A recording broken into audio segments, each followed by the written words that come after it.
గౌరవ ముఖ్యమంత్రి శ్రీ నారా చంద్రబాబు నాయుడు గారికి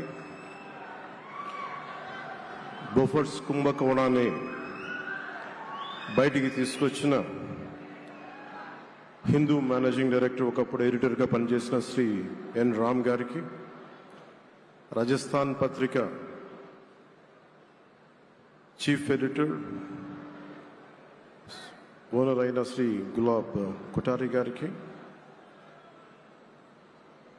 చిత్ర పరిశ్రమ అతిరథ మహారథులందరికీ, శ్రీ రామోజీరావు గారి కుటుంబ సభ్యులు, వారి అబ్బాయి శ్రీ సుమన్ గారికి, శ్రీమతి శైలజా కిరణ్ గారికి, శ్రీమతి విజయేశ్వరి గారికి, రామోజీరావు గారి మనవలకి మనమనాలకి, జర్నలిస్టిక్ వాల్యూస్ని కాపాడటానికే ఆయన ఉన్నారు. ప్రజాక్షేమం, ప్రజా సంక్షేమం, ఈ పర్స్పెక్టివ్లోనే, ఈ కోణంలోనే ఆ చర్చ జరిగింది. నన్ను ఒకే ఒకసారి ఆయన 2019లో ఒక లంచ్కి ఆహ్వానించారు వారి కుటుంబ సభ్యులతోటి. ఆ రోజు ఆయన మాట్లాడింది దేశ పరిస్థితులు, ముఖ్యంగా పత్రికా స్వేచ్ఛ గురించి, పత్రికా రంగం ఎంత కీలకమైంది, ఆయన ఎప్పుడూ కాంప్రమైజ్ అవ్వలేదు. ఒక విషయం చెప్పాలి అంటే అది తనకి తెలిసిన వారు అవ్వచ్చు, తన సన్నిహితులు అవ్వచ్చు, స్నేహితులు అవ్వచ్చు, కుటుంబ సభ్యులు అవ్వచ్చు, జనం కోసం వచ్చేటప్పటికి నిష్పక్షపాతంగా చాలా నిర్దాక్షిణ్యంగా ఉంటుంది ఆయన ఆలోచన పరిధి. అదే ఆయన ఈనాడు పేపర్లో రిఫ్లెక్ట్ అవుతుంది. నేను చాలాసార్లు అనుకునేవాడిని, ఒక వ్యక్తికి ఇంత, ఆయన ఆ రోజు లంచ్ తర్వాత కూర్చున్నప్పుడు ఆయన మాట్లాడుతుంటే ఆయన వేదనని నేను చూశాను. ఆయన నలిగిపోతున్నారు. నిజంగా పత్రికా స్వేచ్ఛ ఎంత అవసరం దేశానికి, ప్రజాస్వామ్యానికి ఎంత కీలకమైంది, అది ఆయన చెప్తుంటే ఆయన ఆవేదన నాకు అర్థమైంది. అలాంటి వ్యక్తి మీద ఎన్ని రకాల ఇబ్బందులు పెట్టినా పెట్టారో మనందరికీ తెలుసు. ఒక పేపర్ ఒకటే నడపటం చాలా అది కష్టసాధ్యమైంది. కానీ దాంతోపాటు ఆయనకి నష్టపోవడానికి, జనరల్గా అలాంటి విలువలు కమిట్మెంట్ ఉన్నవాళ్ళు మిగతా వ్యాపారాలు అంటే ఆయన్ని అన్ని రకాలుగా దాడులు చేయడానికి చాలా తేలిక. అలాంటి దాడుల్ని తట్టుకుంటూ యాజ్ ఎ జర్నలిస్ట్ ఆయన అన్కాంప్రమైజింగ్ యాటిట్యూడ్, అన్కాంప్రమైజింగ్ వాలర్, అవన్నీ ఆయన్ని నాకు చూస్తే చాలా చాలా ఆనందం వేస్తుంది. ఆయన ఒకటే చెప్పారు నాకు, your upcoming political leader, I wish you all the best. నీ జీవితంలో నువ్వు కాంప్రమైజ్ అవ్వకు, what ever you believe in, నువ్వు ఏదైతే నమ్ముతావో దాన్ని త్రికరణ శుద్ధిగా చేయని చెప్పి ఆయన చెప్పింది నేను ఈ రోజుకి మర్చిపోలేను. అలాంటి మహానుభావుడు సంస్మరణ సభకి నేను ఈరోజు ఇక్కడికి రావటం ఆంధ్రప్రదేశ్ ప్రభుత్వం భాగంగా నాకు నిజంగా చాలా ఆనందంగా ఉంది.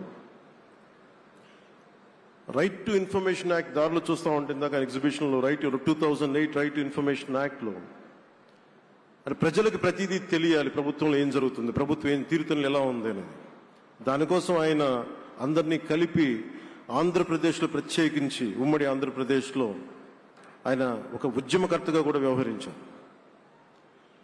ఒక ఆర్టీఐ లాంటి థాట్ ప్రాసెస్ ఉండాలి అంటే ఒకటే ఉంటుంది, ఇది ఏమి జరిగినా ప్రజలకి తెలియాలి, ప్రభుత్వంలో ఉన్న రాజకీయ వ్యవస్థ ఏమి చేసినా ప్రజలకి తెలియాలి, వారికి అండగా ఉండాలని చెప్పి ఆయన చేసిన ఈ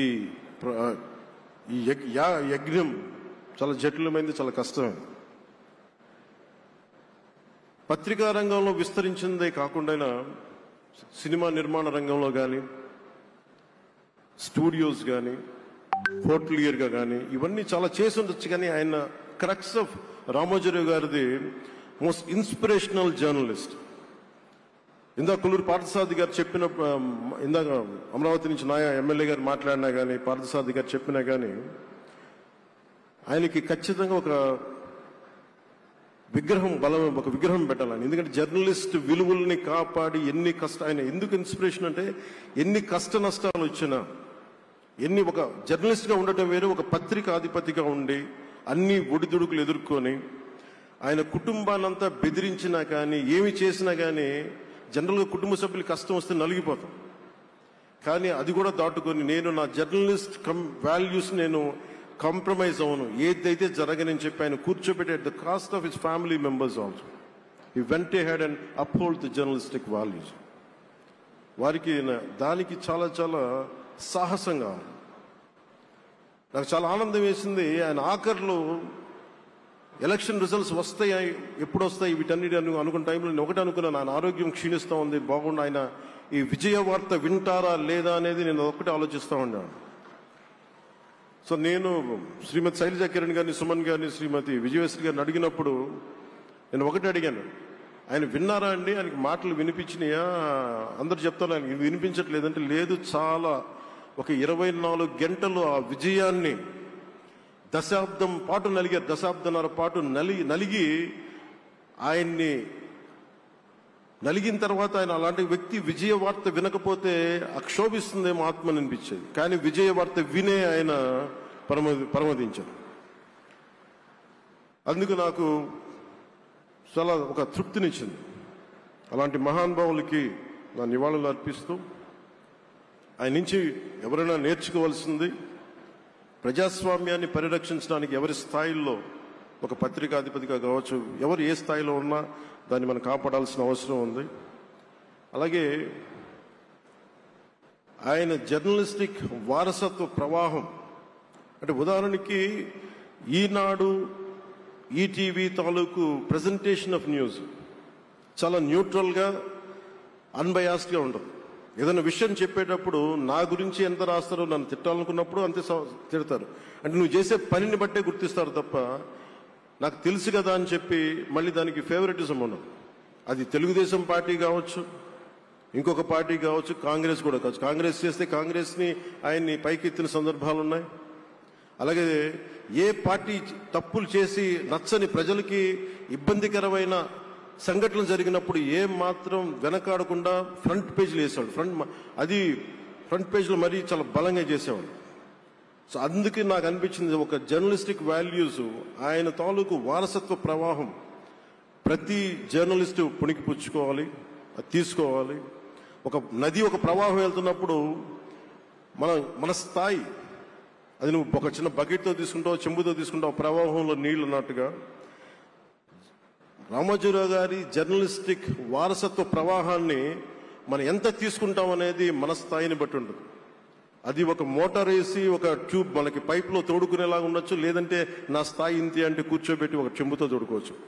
అలాంటి అపరిమితమైన ప్రవాహం, ఆగని ప్రవాహం, ఉధృతమైన రామోజీరావు గారి జర్నలిస్ట్ వారసత్వ ప్రవాహం ఈ రాష్ట్ర ప్రజలందరూ కూడా, తెలుగు ప్రజలందరూ కూడా దాని నుంచి మనకి ఒక స్ఫూర్తిని తీసుకోవాలని మనస్ఫూర్తిగా కోరుకుంటూ, నాకు అవకాశాన్ని ఇచ్చిన నా సహచర మంత్రివర్యులందరికీ, ఇక్కడికి వచ్చిన ప్రత్యేక ఆహ్వానితులుగా వచ్చిన జర్నలిస్ట్ పెద్దలందరికీ, పత్రికా ప్రతినిధులందరికీ, ఇక్కడికి వచ్చిన అతిథులందరికీ, విశిష్ట అతిథులందరికీ ప్రత్యేకమైన ధన్యవాదాలు తెలియజేసుకుంటూ, కృతజ్ఞతలు తెలియజేసుకుంటూ సెలవు తీసుకున్నాను. జై హింద్.